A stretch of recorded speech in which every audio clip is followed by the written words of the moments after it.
these people for like more than 2 years now.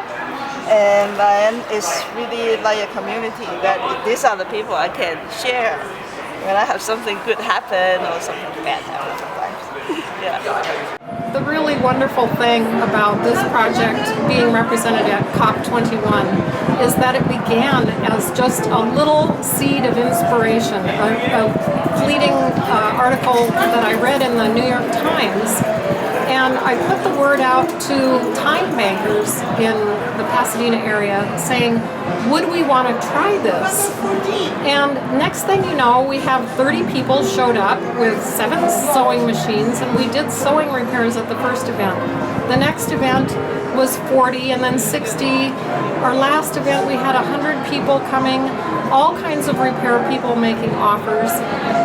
The LA Times came to an event a couple months ago, and suddenly people were coming from 50 miles away, and then we received word that we were invited to Paris. So it's a real example of one person contributing some small thing to their community or their home or your surroundings or whatever, and the ripple effect.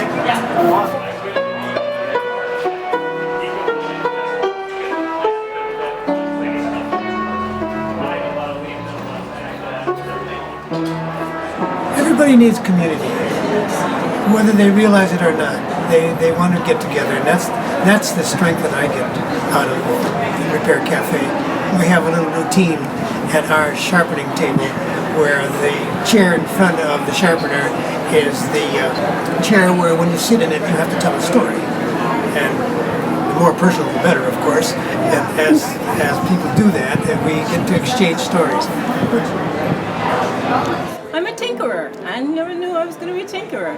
I fell into fixing lamps, and I came here and volunteering fixing lamps, but now I'm doing everything. I help fix blenders, fans, everything. It's a wonderful experience. We have a blender here that I'm trying to figure out, but you know what's wonderful about it is if I don't know, there's people that can just give me hints along the way.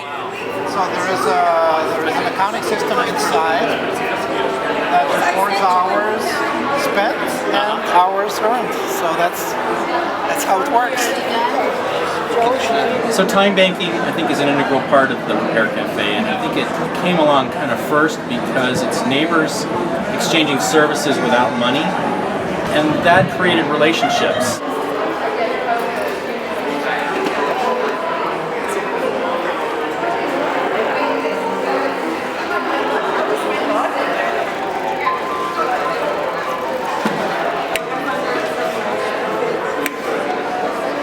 We've been there for a year and a half, and we know a lot of people in the neighborhood at all the businesses in the business park, and just spill over from the shed.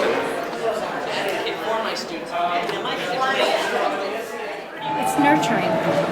It's a kind of caring, and it's non-judgmental. It's like somebody loves something, they want to keep wearing it, and you don't say, oh, forget that, throw it away. You kind of go, let's try.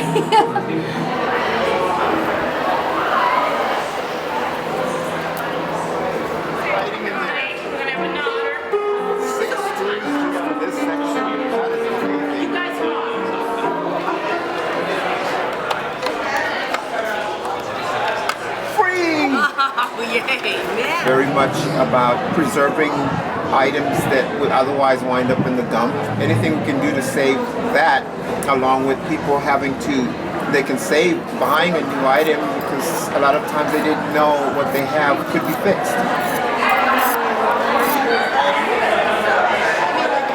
Sitting across from somebody and you're dealing with an element of your daily life that's really kind of personal, even if it's a blender, you know, it's something that is in your life that's sort of unseen by the public. And you're sharing this with somebody you don't necessarily know. And from that, there's this camaraderie that grows that's just so wonderful to watch.